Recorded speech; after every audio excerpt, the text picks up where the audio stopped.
सत्संग की आधी घड़ी तब के वर्ष हजार, तो भी बराबर है नहीं कहे कबीर विचार। तो यहाँ आपसे प्रार्थना की जाती है, जब तक सत्संग चले आप सब चिंताएं और इधर उधर की गल्ला बातें छोड़ के ध्यान से सत्संग सुनो। जम किंकर का राज कठिन है, ना छोड़े राजा रानी नो, या दुनिया दा जीवन झूठा क्यों भूल गए मर जाने नो। कहते हैं कि इस काल का बहुत जबरदस्त ये राज्य है, कठिन है, बहुत भयंकर है, दुखदाई है, और ये नहीं छोड़ा किसी राजा ने ना रंक ने, सबको मारेगा, ब्रह्मा विष्णु महेश को भी खत्म करेगा जो इसके निज पुत्र हैं। या दुनिया का जीवन झूठा, इस संसार का जीवन, यहाँ का जो सब चीज ये झूठी है, तुम क्यों भूल गए मर जाने नु, तुम अपनी मौत को क्यों भूल गए।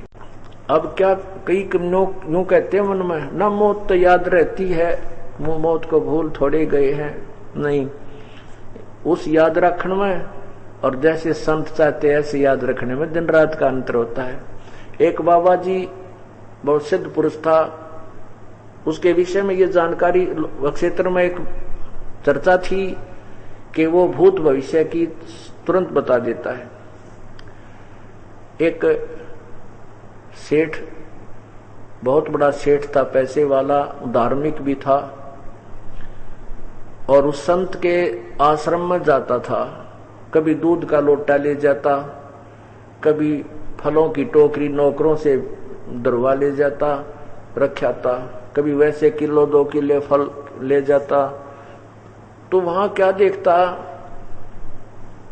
कि वो साधु जो था, संत था, वो पतला दुबला सा था।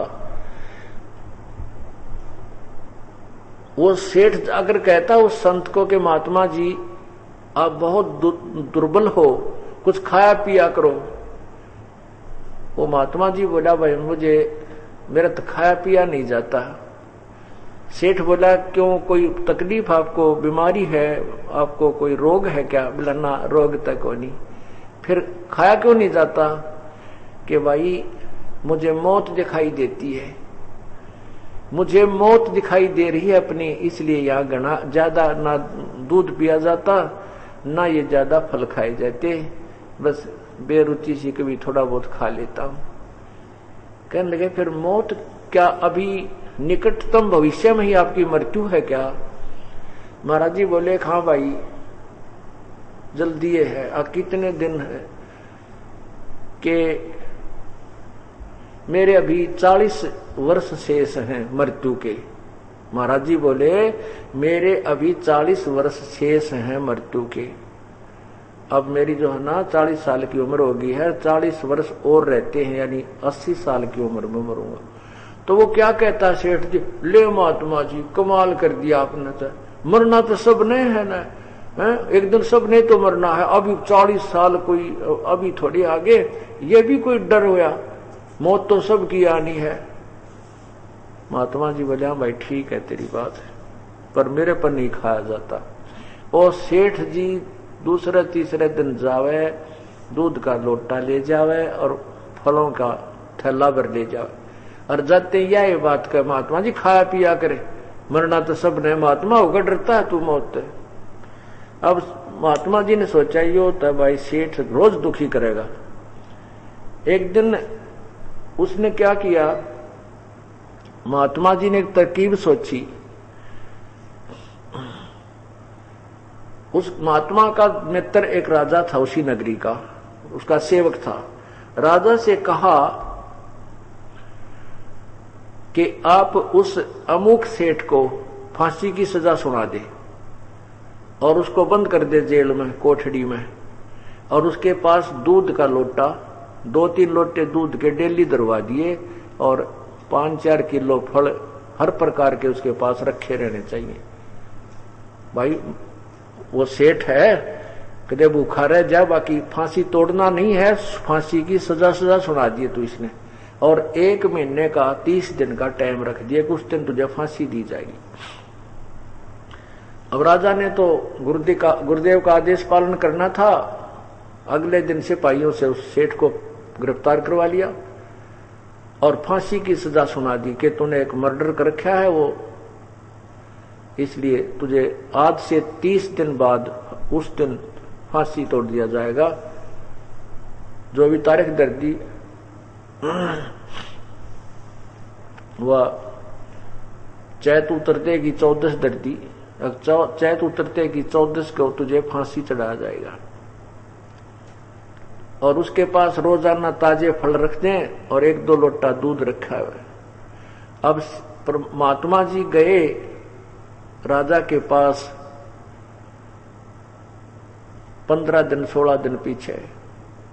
15-20 दिन के बाद जब महात्मा जी राजा से मिलने के बहाने एक बहाना सा करके गए, सेठ ने देखा ये तो वो महात्मा है जो जिसके पास मैं जाता था, ये राजा का मित्र है। उसने कहा महाराज जी राम राम, महाराज जी राम राम। महाराज जी ने देखा भाई कौन है रे तू, कौन सा है? अजी मैं वो सेठ हूं, वो सेठ है वो फलाना। अक भाई आप तो बहुत दुर्बल हो गए, यहाँ कैसे क्या बात होगी? अक महाराज जी मैं निर्दोष कती और मेरे को फांसी की सजा सुना दी, मेरी जान बचा दो। न्यू बोला रहा फांसी वाली बात तो देखी जा, पर तू इतना माड़ा क्यों कर हो गया, इतना दुर्बल कैसे हो गया? अरे ये सेब दरे तेरे द्वारा, आम रखे, केले रखे और दूध के लोटे भरे, बेटा खा पी लिया कर, मरना तो सब ने। नहीं महाराज जी कति मुंह गानी भी ना करा जाता, कति नहीं खाया जाता, मन तो आप चाहे तो उतरते की 14 दिखाई दे। तो न्यू बोला रहा बेटा अब मेरा बेटा मौत के ऊपर दिखा करे हैं, सब ने मरना है कि नो महाराज जी क्या क्या बात है, खाते पीते। आज तने जो 14 दिन शेष दिखाई देते हैं, मुझे वो 40 वर्ष के बाद वाला दिन भी आज ऐसे ही नजर आ रहा जैसे तुझे या 14 दिखाई दी है। बेटा तुम नादान हो, हम संत हैं, हमें वह मौत दिखाई देती है।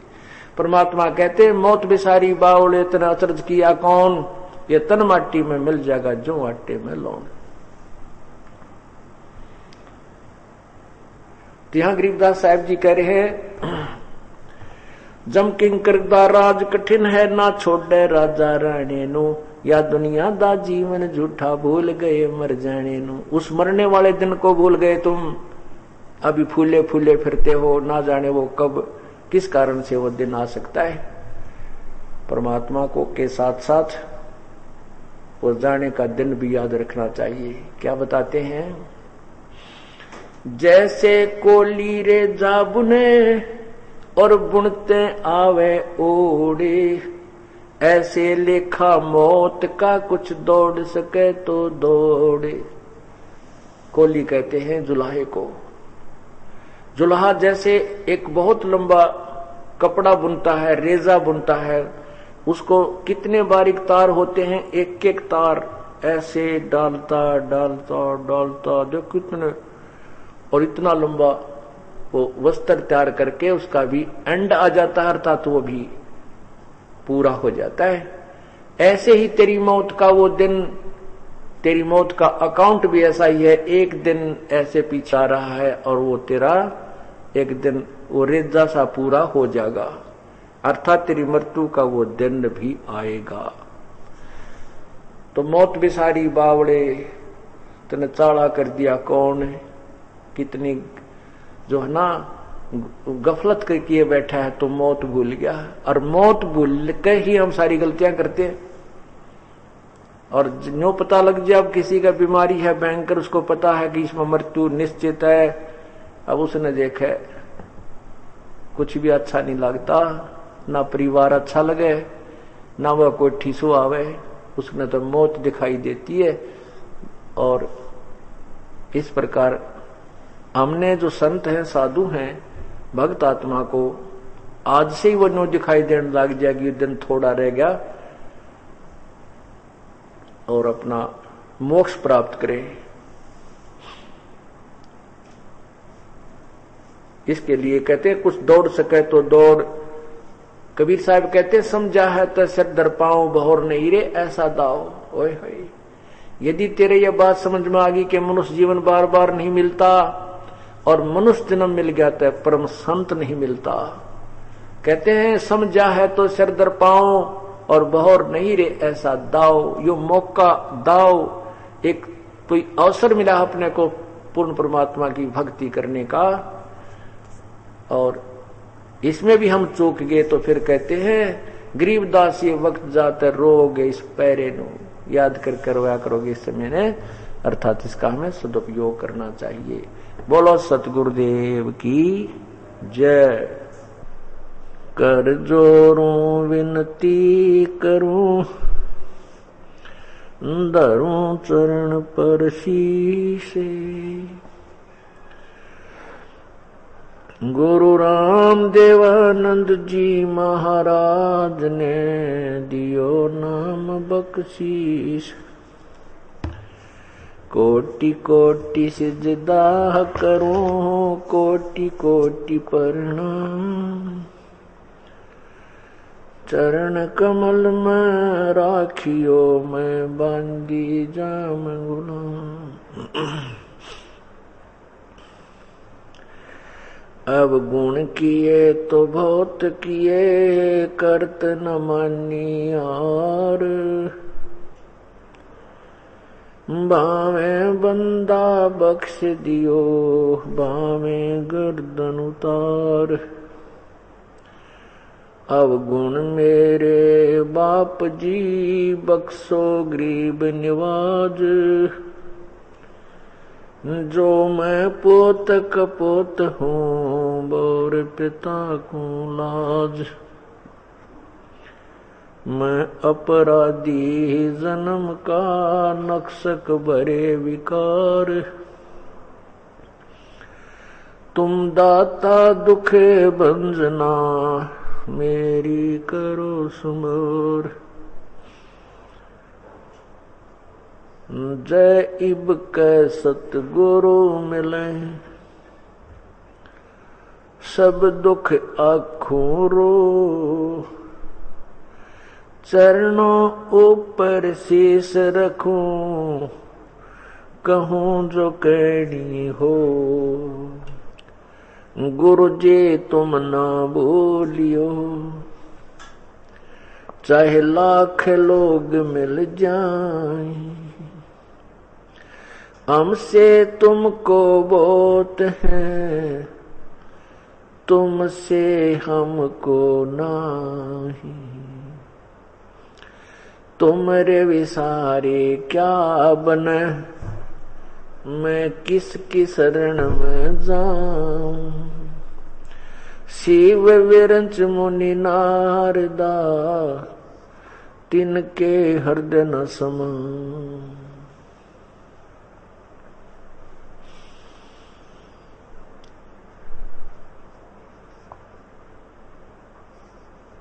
बंदे तो कर बंदगी,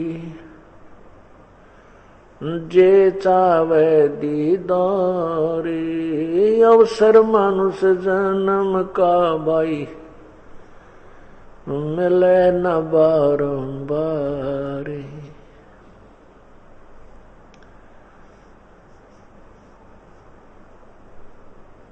मानुष जन्म पाके,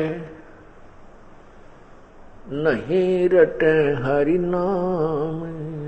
जैसे कुआ जल बिना फिर, बनवाया किस काम। परमपिता परमात्मा कबीर देव, कबीर साहेब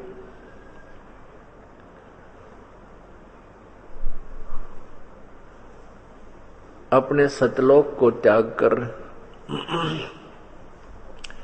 यहाँ काल के लोक में आते हैं। भक्ति मार्ग से भ्रमित पुण्यात्माओं को वो तत्व ज्ञान कराते हैं जिससे इस जीव का कल्याण होता है। यहाँ का जो राजा है, जो यहाँ का मालिक है, स्वामी है, प्रभु है, वो ज्योति निरंजन जो ब्रह्म है, वो नहीं चाहता कि इन प्राणियों को अपने पिता का ज्ञान हो जाए। कौन? पूर्ण परमात्मा है, उसके पाने की विधि कैसी है। इसलिए वो अपने दूत भेज देता है, संदेश वाहक अर्थात गुरु, नकली गुरु बनाकर यहां भेज देता है।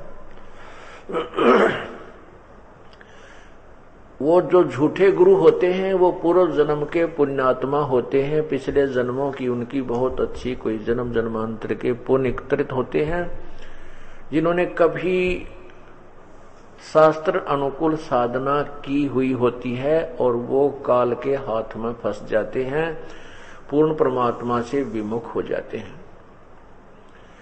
उनका फिर ये काल दुरुपयोग करता है। जैसे अब ये पुण्यात्माएं परमात्मा के चरणों में लगी हैं और कोई 1 वर्ष भक्ति करता है, कोई 2 वर्ष करता है, कोई 4 वर्ष करके इस मार्ग को त्याग देता है, क्योंकि यहाँ कुसंगत ज्यादा है, भ्रमित करने वाले संत और श्रद्धालु बहुत ज्यादा है। तो वो भक्त यहां से विचलित हो जाता है। तो उसने जो 1, 2, 3 वर्ष जो या सत साधना की और यदि वो गुरुद्रोही नहीं होता, गुरुद्रोही होने के बाद तो उसकी सब पुण्य कैंसिल हो जाते हैं और कई हजार वर्षों तक उसको नरक में डाला जाता है। ऐसा नियम है प्रभु का। जो भ्रमित, जो यहां से विमुख हो जाते हैं लेकिन ये भक्ति त्याग देते हैं, विमुख हो जाते हैं लेकिन गुरुद्रोही नहीं होते, कहीं निंदा नहीं करते, तो वो व्यक्ति, वो पुण्यात्मा जो पुण्य उन्होंने कमा लिया 1 वर्ष, 2 वर्ष, 3 वर्ष, वो फिर काल के जाल में रह जाते हैं। फिर काल उनको, पहले तो उनकी पुण्य, जैसे पहले मंत्र हम आपको देते हैं 7 मंत्र, इसमें जो 5 नाम हैं ये तो यहाँ के जो सुख सुविधा आपको मिलेंगी और जिस भी इष्ट का ये नाम है, देव का नाम है, उसके लोक में जाकर आपको बहुत अच्छा सुविधा मिलेंगी। काफी वर्षों तक वहां रहोगे, फिर दूसरे में चले जाओगे। जैसे कुछ दिन तो ब्रह्मा जी के लोक में रहोगे, रहेगा वो प्राणी, तो वहां अपने पुनों को, जो वहां प्रथम मंत्र के अंदर ये नाम दिया जाता है श्री ब्रह्मा और सावित्री जी का, इसकी कमाई को वहां खत्म करेगा। उसके बाद विष्णु जी के लोक में चला जाएगा, क्योंकि आपको विष्णु और लक्ष्मी जी का एक मंत्र दिया जाता है, जाप दिया जाता है, जो तो उसकी कमाई को वहां खत्म करेगा। फिर शिव जी के लोक में जाएगा, क्योंकि आपको वो भी साधना बताई जाती है। वो बताई तो इसलिए जाती है कि आपके यहाँ से कमल, जो हमारे शरीर में कमल हैं, ये खुल जाएंगे, आपका रास्ता साफ हो जाएगा, फिर त्रिकुटी तक जा सकोगे और वहां से फिर अपने सतलोक को चलेंगे। और कुछ गणेश जी के लोक में समाप्त कर दिए जाएंगे, कुछ दुर्गा देवी का भी आपको जाप दिया जाता है, उसके लोक में खत्म, वो पुण्य कमाई समाप्त हो जाएगी। और फिर आपको यहां जैसे आपके पास सतनाम भी प्राप्त हो जाता है, कुछ 4 महीने के बाद सतनाम आपको दे दिया जाता है। ये इतने दयालु है परमात्मा के सतनाम भी आपको शीघ्र ही मिल जाता है, दिलाया जाता है। सतनाम की कमाई क्या है, जिसमें ओम नाम तो ब्रह्म का है और जो तत्व, जो दूसरा मंत्र है सतनाम में 2 अक्षर का, वो परब्रह्म की कमाई है। वो जो भक्ति है, जो जिसको सतनाम भी प्राप्त हो लिया, वो जो ओम नाम की कमाई ब्रह्म लोक में समाप्त करेगा, और जो दूसरे मंत्र की कमाई है उसके आधार से उसको पुनः यही जन्म दे देता है। वो जो तत्व मंत्र की कमाई उसके साथ होती है, उस कमाई के आधार पर उसके अंदर वर्तमान में वो संत बन जाता है। उसमें क्योंकि पिछली भक्ति की कसक है, वो संत की तलाश में जाता है, घर त्याग देता है, कहीं कोई जैसे भी उसको संत मिल गया उसके पास वो भक्ति मार्ग पर लग जाता है। फिर कुछ दिनों के बाद वो स्वयं ही प्रभु बन जाता है, संत बन जाता है, उसकी शब्द में शक्ति होती है, कुछ एक का काम सर जाता है, उसको सुविधा काल ने वो देनी है, जो वो तत्व मंत्र की कमाई। तो वो यहाँ फिर भ्रमित ज्ञान से लोगों को भ्रमित करता है, उसके जुबान में भी आकर्षण होता है, क्योंकि वो पूर्व जन्म की कमाई है। वर्तमान में तो वो बिल्कुल फ्यूज हो जाएगा, वो उसको बिल्कुल जीरो बनकर जाएगा, क्योंकि उसकी भविष्य की साधना शास्त्र विरुद्ध है और वो दोषी हो रहा है उन पुण्यात्माओं को गुमराह करने का, जो लाखों और करोड़ों को भ्रमित कर जाएगा, उसके पास सत्साधना नहीं है। तो ऐसे दूतों को वो काल भेजता है।